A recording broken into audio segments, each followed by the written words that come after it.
G'day and welcome back to the channel, Headlight Restoration Perth.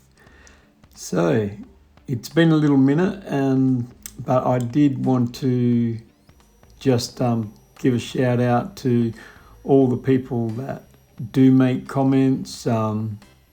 It's all about learning in that, and I think what's really important to me is I always have to stay teachable.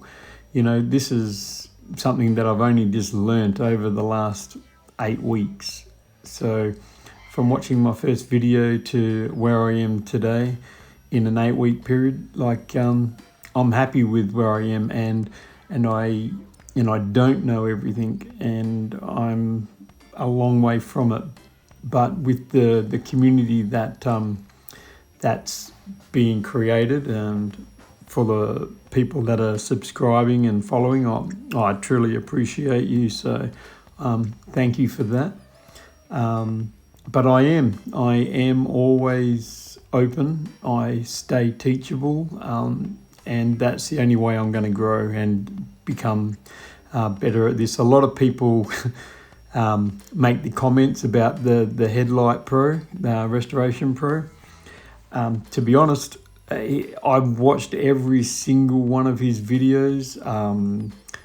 I had no idea what I was doing, when I started. So he was one of the only channels where it was solely about headlight restoration. There was a couple of other ones that I did look at, that I did follow at the very beginning, where you were doing that wet and dry hand sanding. And I did do that because it was out of necessity, because I started with $50 and went down to the hardware store and just got some sandpaper and some UV clear and had a look at what you could do. So, and then from that, I did come across the Headlight Restoration Pro, and he had a lot of great videos, a lot of information, a lot of techniques, and it was repetition. It was clear, it was concise.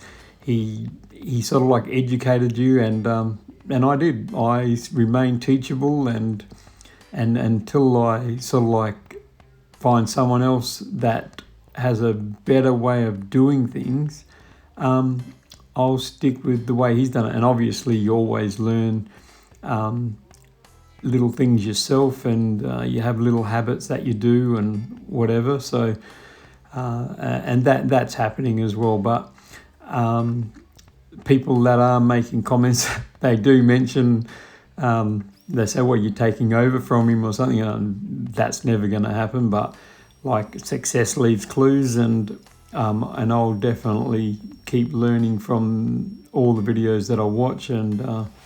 But I haven't found many dedicated headlight restoration channels, and you can probably count them on one hand. There is a lot of people that will do the kits and the reviews, and the toothpaste and WD-40. It's crazy what people do to make a video and get those clicks, but I'm guaranteeing you they probably won't show you that same vehicle in 1 hour, 1 day, or 1 month from after they've actually got those initial results, because I just couldn't imagine them being sustainable, and I'm not going to waste my time or energy finding out, to be honest. So I will stick with what I have learnt, because it works for me, and I am getting the results. Here in Western Australia, a lot of it's the climate as well. Different. There's a lot of heat here, so different ways of doing things. They get oxidized a lot. You lose a lot of clear. It's just different environment. So what I will definitely take the fundamentals from what I've learnt from the Headlight Restoration Pro, and and I'll continue doing that. And then as time goes on with what I'm learning throughout our own car models, climates, see, because like he has a lot of vehicles that we don't even have in Australia, so I can only go on what I'm learning from it. Mind you, there's not a lot like that, but I've been doing vehicles that he probably wouldn't, nor you have the opportunity to sort of like do either. So it is a learning curve, but I do appreciate the people who take the time to sort of like not critique me, but just to give me advice. Like I don't take anything anyone says to heart. Like I don't think anyone's trying to be mean or anything, whatever they're saying. So there was comments about dust masks and things like that. So I have gone out and I did purchase the what we call the P2s. They are like the paper filtered masks, like the ones you have, like where you see people painting and everything. It's not the one with cartridges or anything like that. It's just the one with those little lackeys and you put around your ears or whatever. So, but on the P2s, it does have an additional filter on the front of it. So on that next video, I'll be sure to demonstrate the filter that I am getting, and I probably will get the actual product, the apparatus with the cartridges and that at some point. But at the moment, financially, I'm just starting out, and I don't have the money to buy that. To be honest, I'm just keeping my head above water, trying to. With the sandpaper and things like that, so and just the fuel costs to getting everywhere. So, but keep all that information coming in because I'm learning from every one of you, and it is valuable information as far as I'm concerned. So I will always remain teachable, and I think that's going to be the thing that's going to help me definitely. Because I don't think I know it all. If you ask me, I know probably very little, and what I do know is what I've been educated through the videos. It's not anything I've learnt through trial and error. So that's still happening, and I just find myself at a great advantage because of the videos that I was able to find early. So, but any information that you see that I could need information on, help with, please feel free, because I thought that was a great information about the face mask and just those plastic particles, because sometimes you don't even realise, but you're right, they would have definitely been causing issues, and as I've got it early, I'm sure that there's nothing to be concerned about. But if I just kept on going the way I was with no mask, definitely give myself a year or so, and I'd be getting health issues for sure.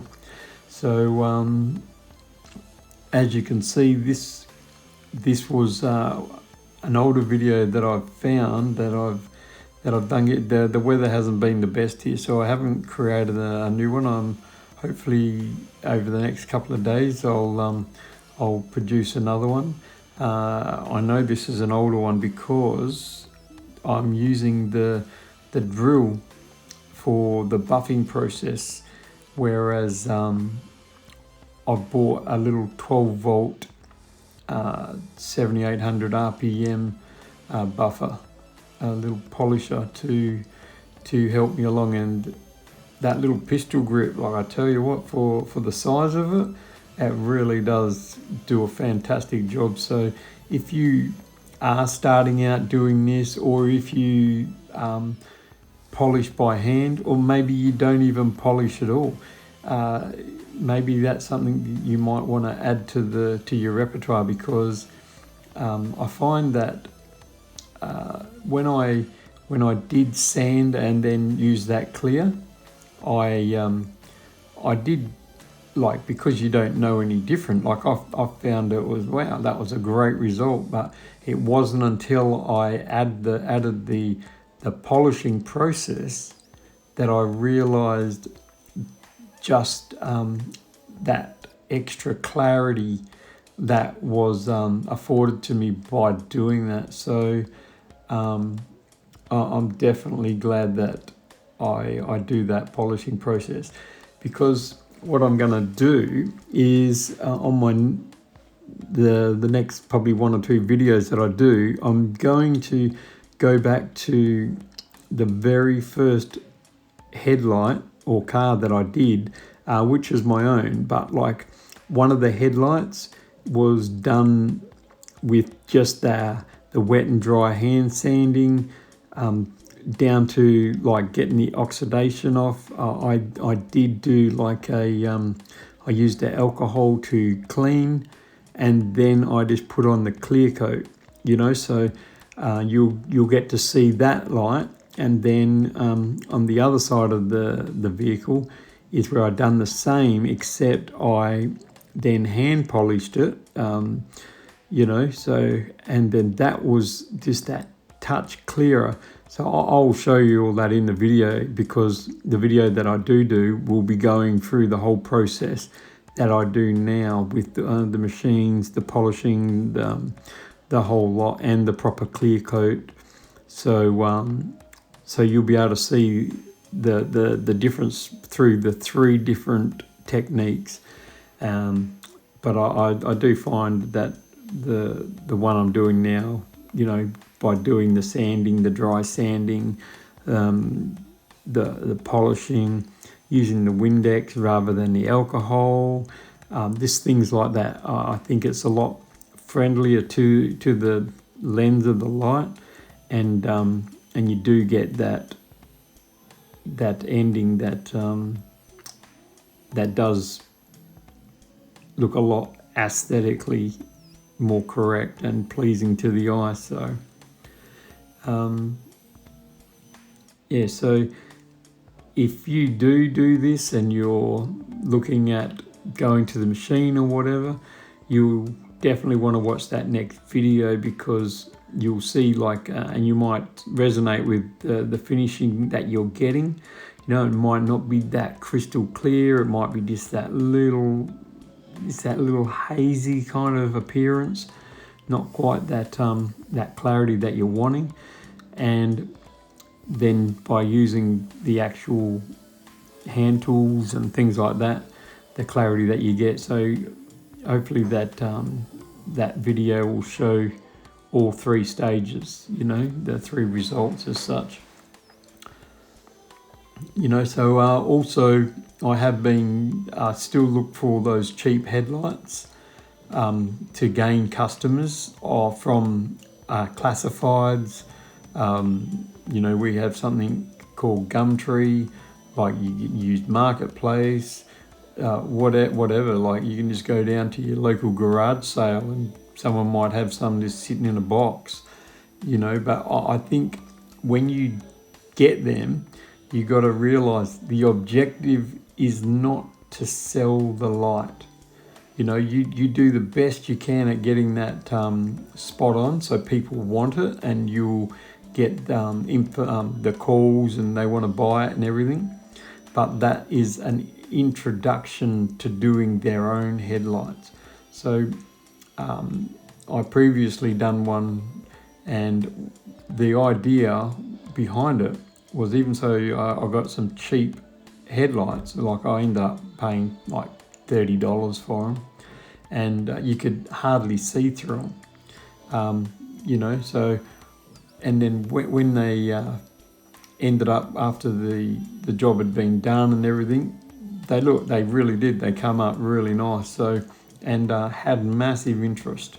So, but I did end up selling them, but what I'm saying is, when you do those, the objective is not to sell the lights. Like I needed to get rid of them. The guy just wanted them, so I ended up selling them. But the objective is to use those lights for, the guy will come around, or you'll take him to his house, whatever, however you work it out. And then he'll say, oh, fantastic, rah, rah, rah. And then you get to see his lights, and then straight out, you just offer to do his lights for a fraction of the price, and you'll get the same results, and he doesn't have to worry about dismantling his cars to take out the old and put in the new. And it's just really, it's a good way to get that extra customer.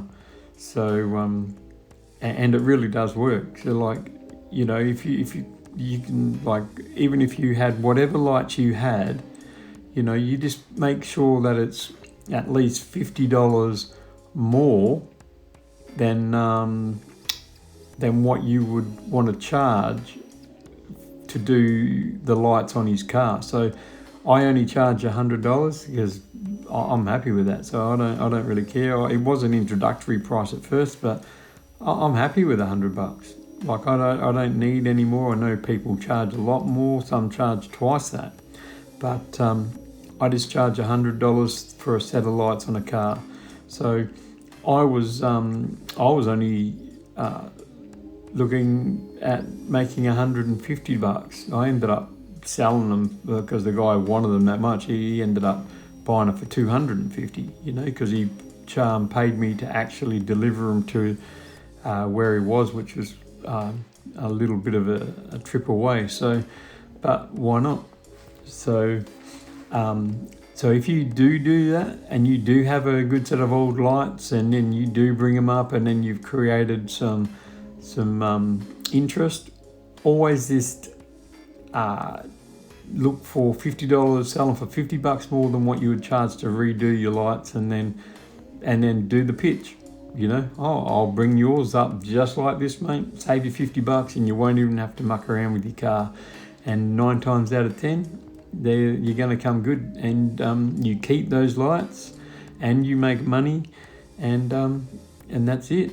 You're golden. So if this has been of any interest to you, like, subscribe, add those comments, and let's see how we go on the next one.